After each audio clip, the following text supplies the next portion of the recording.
So chapter 4 is going to be dealing with what we call bivariant data.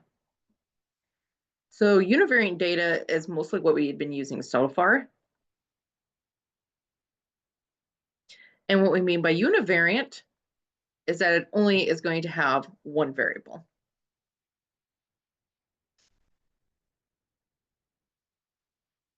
So pretty much everything we've been doing so far has been one variable data. So when we were making frequency distributions, it was frequency distributions with one data set. When we made histograms, one data set. When we were calculating measures of center, measures of spread, measures of position, we were only looking at one data set of one variable. So you only have one, like I said, one variable, one data set. So what we're moving on to, it would be bivariant. It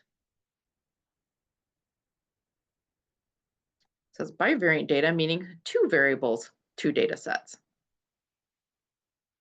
We use this when we have two data sets that we want to compare how the relationship between them.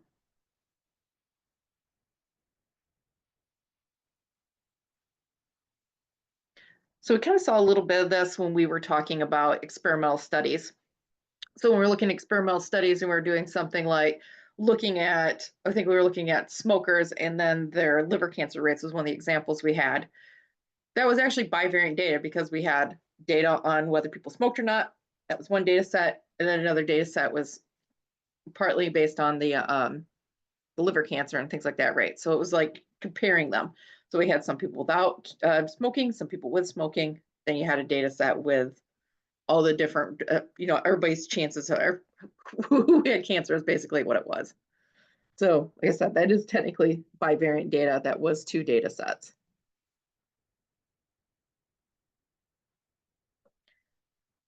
So first thing we're gonna do is construct a scatter plot. And you kind of already knew how to do a scatter plot when we were doing those ogives and the frequency polygons. So the frequency polygons had two sets of data.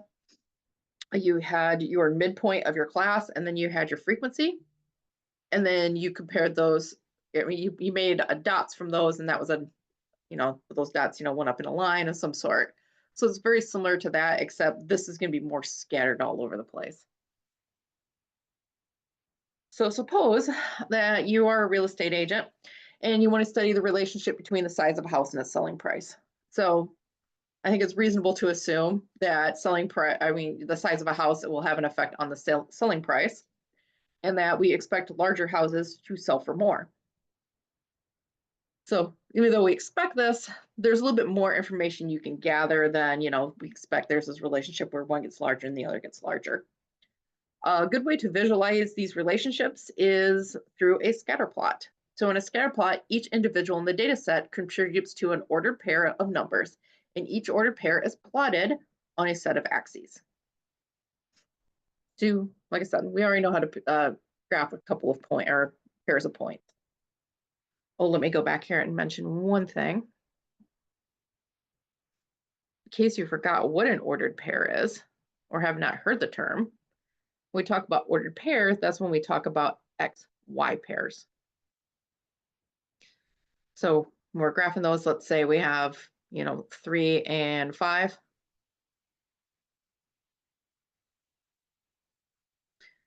Two, 3, 4, 5. Then if we have 0.35, we know that because this is my x-axis, this is my y-axis. We look here for the x and here for the y, and that intersection's that point.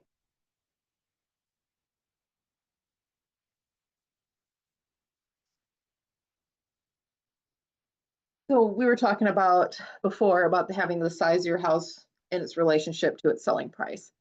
So here we have the size of houses and their square footage, and then their selling prices in thousands of dollars. So the house isn't worth $400, it's $400,000.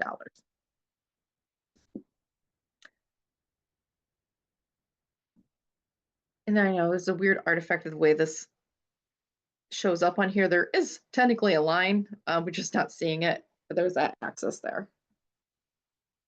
So the way you always look at these data sets is this first one's always supposed to represent X, and the second column is always Y. So always put X first, Y second. And we know that this is an X-axis, and this here is my Y-axis.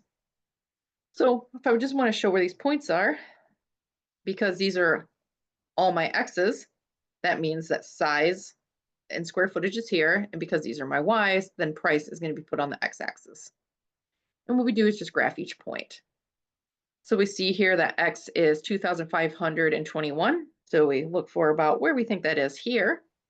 And then we see that y is 400,000, but we're just looking at that 400 because the way we're scaling it, which is here. And that intersection right there is that point. Okay.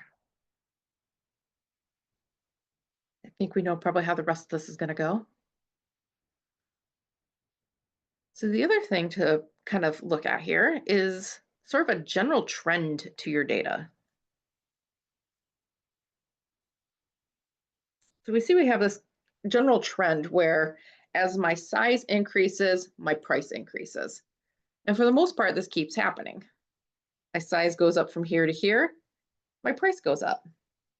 Size goes up, price goes up. Price didn't go up as much, but there's other factors involved. Once again, size goes up, price goes up. And this keeps happening for the most part until we hit one point here, which is right here. So this is the only time where size has actually increased from house to house and the price has gone down. So what we're looking for is general trends, sort of like an average trend. My general trend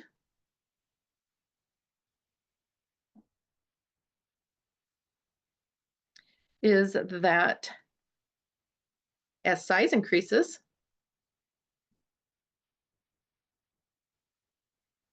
the price will increase.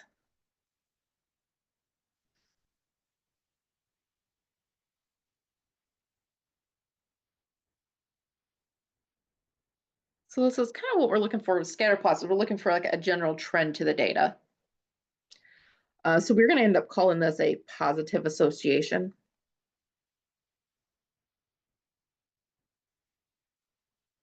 Between those two variables, which we'll talk about a little bit more here in a bit.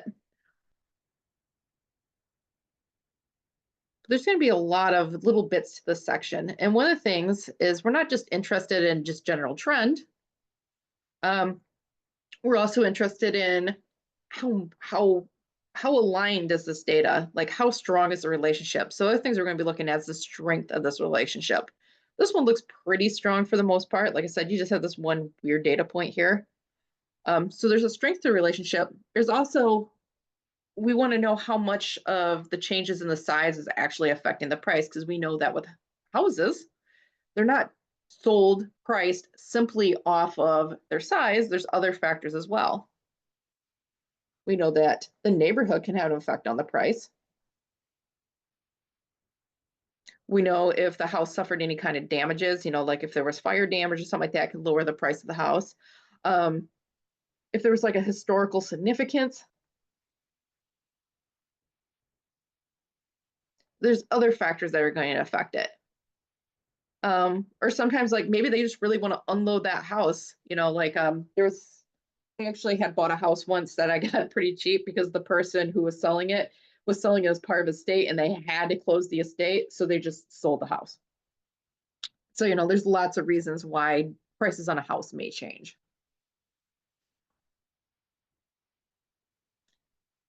So we know it's not simply size that is governing the selling price. So if we want to make a scatter plot, and we're going to do this here in a little bit, but if we use the TI-84, most of this isn't anything too new for us. We're going to have two lists. So we put all our X's, which happens to be our size in this case, in your first column. And our second column should always be my Y's. In this case, that's going to be my prices. So it's always X and Y. So if you notice, when you make a plot, you have an X list and a Y list because it's asking where are the X values and what are the Y values. Anyways, when you go to your plots, what you'll end up seeing is you'll have to turn the plot on, and you should, in this case, we didn't always have to do this, you should have a list 1 and a list 2, and you're going to pick that first type of plot because that first one is your scatter plot.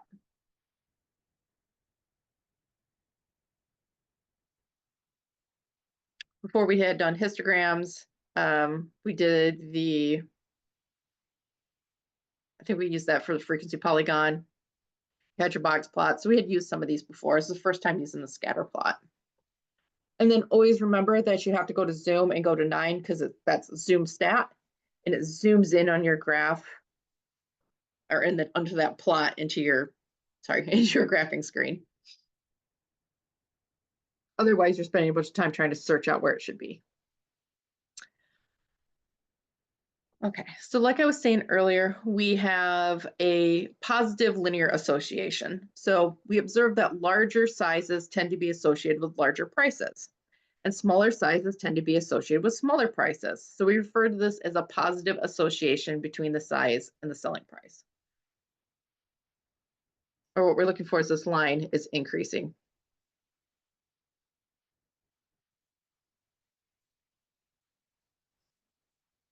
So we have like an increasing trend going on here. So in addition, the points tend to cluster around a straight line. So usually not all day is going to be around a straight line, but when it is, that's typically we expect that's going to be a linear association. We can't always be 100% sure of that though. We describe this by saying that this relationship between the two variables is going to be linear because it falls close to that straight line. Therefore, we can say that the scatter plot is exhibiting a positive linear association. So it's a positive association because as one variable increases, the other increases. So as x increases, whatever it is, we're going to see y is going to increase as well.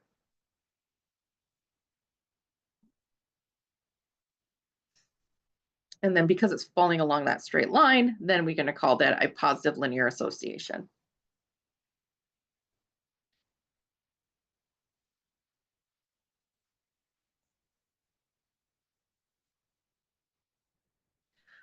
So other types of associations, two variables that are positively associated if the larger value of one is associated to larger values in the other. They're negatively associated if larger values in one are associated with smaller values in the other. So once again, you're looking for a general trend here that we see that this is all increasing. And we see that this tends to be decreasing.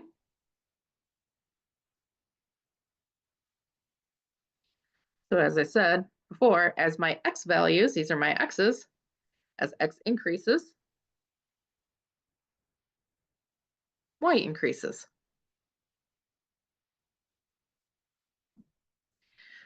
Here, when it's negatively associated, as x increases, so we're still thinking about what's going on with x first, x is increasing. We notice that my y values are going down. So in this case, y is decreasing in size, or sorry, decreasing in value. Two variables have a linear relationship if the data clusters around a straight line when plotted on a scatter plot.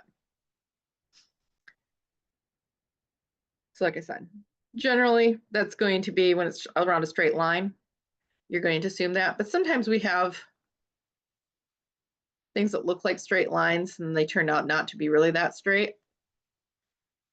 So we're assuming that's a linear association. Later, we're going to test to see if it really should be evaluated as linear.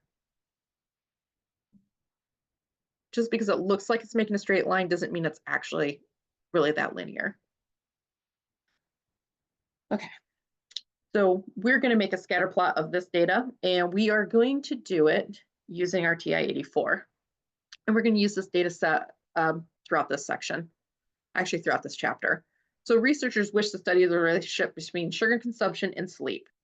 So they gather a sample of 8 individuals and record the number of sweets they consume during the week and the average number of hours they sleep during that same week.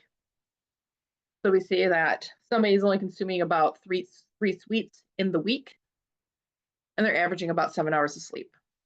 We got someone here that's eating 10 sweets, and they're averaging 6 hours of sleep.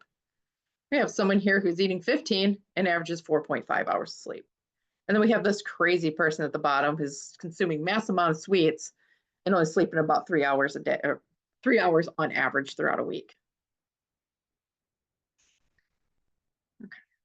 So let me get to our fake TI-84. Yeah.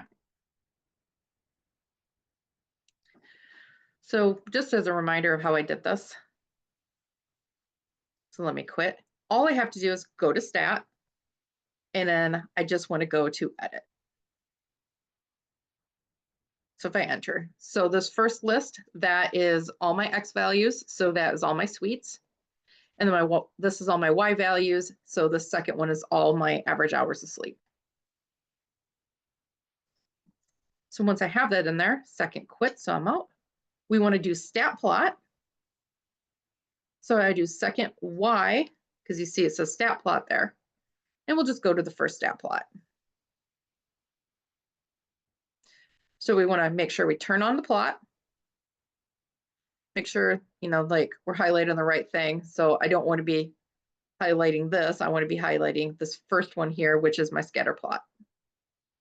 And then you make sure that this first list is your L1 and then your second list is your L2. And if you forgot how to make sure that it's an L1 or L2, if I delete it, you notice here I have one and it says L1 above it, 2, L2, 3, L3. So it tells me which list I want to have.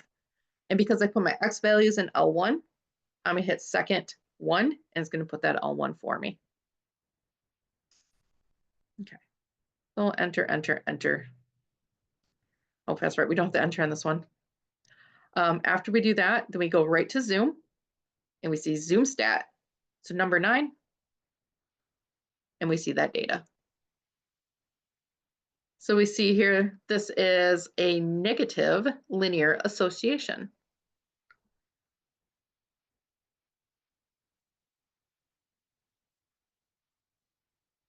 We have a general trend here that remember, X was my number of sweets consumed, as number of sweets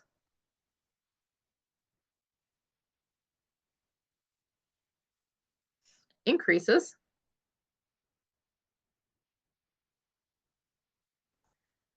my Y here was my average hours of sleep. The average amount of sleep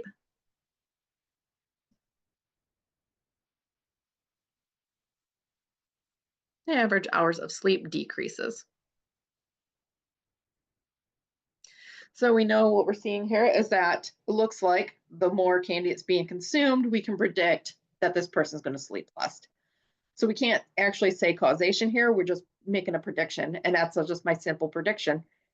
If somebody eats a lot of sleep, they're probably not sleeping as much, would be my general assumption here. Doesn't mean the sugar is causing this. It's just there's something there connecting the two. So if someone eats a lot of sweets,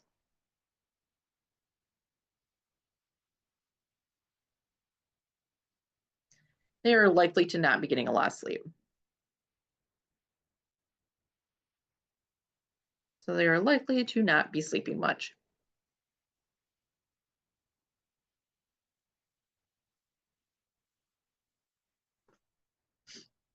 Okay, so that's part of the reason behind this is we look for these associations and they're not telling us any kind of causation.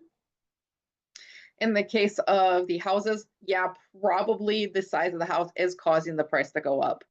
Here, we can't necessarily say that. We just know that what we really can say is that I know that as the size of the house goes up, I can predict that the price will go up. I can predict that if somebody eats a lot of sweets, they're not sleeping as much. So we're just making predictions at this point. Okay, so this is just to fill in the blank. So if large values of one variable are associated with small values of another, then the two variables have so we have large values of one are associated with small of another. That means as these values are going up, these ones are going down, we'll have a negative association. If two variables have a positive association, the larger of one variable, sorry, then the large values of one variable are going to be associated with, so we got this kind of situation. So if things are large here, they're going to be large here. They're going to be associated with large values of the other variable. The points in the scatter plot tend to cluster around a straight line.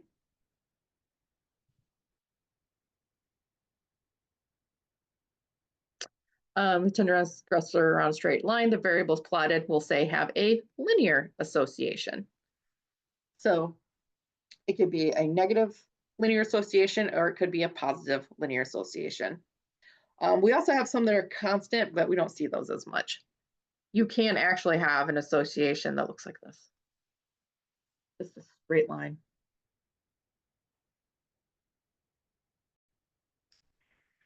And then our last one here. So for each scatter plot, we're going to state the type association that is exhibited. So we can say it's positive linear, negative linear, positive nonlinear. So it's not making a straight line. So linear, straight line, or as close as we can get. We might have some sort of line, but it's not going to be straight for nonlinear.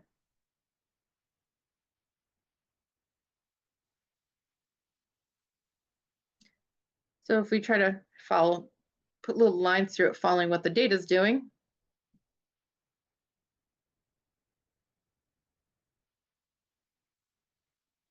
This one, I'm not really sure to say. Doesn't seem to be making much of a straight line. But like I said, positive linear, negative linear, positive nonlinear, negative nonlinear, and then we have a weak linear. So for this first one, it looks to be a straight line. We see a negative association. So this is definitely negative linear. For B, it's not quite a straight line. It has a little bit of a curve to it, but as x's increase, y's increase. So it's positive, but positive and nonlinear. Sorry, that's my dog. He got an itchy ear. So C, once again, the pattern seems to be sort of a straight line, maybe not as straight as A, but it looks pretty straight. And once again, we see that as x increases, y is also increasing. So this would be positive and linear. So we'll skip D for the moment, go to E. E, once again, is we see it's not linear. It's got a curve to it again, so it's definitely non-linear. And we also see that it has a tendency to be going down. It's decreasing. So as x is going up, y's are going down. So this would be negative nonlinear. And for D, I don't know what to say about it. Like, what kind of line do I put through it? When it's kind of like a big ball like this and we don't know what to say, it doesn't have a clear pattern. It could be linear, but we're kind of not so sure. So we would say it's weak linear. I might be able to get a line to kind of fix it, like that kind of fits the data. It's really hard to say what would fit it, because I could also argue, like you got these lines right here, points. Maybe it's this is the association. It's hard to say. So that one's why it's weak. It doesn't make a very good straight line at all.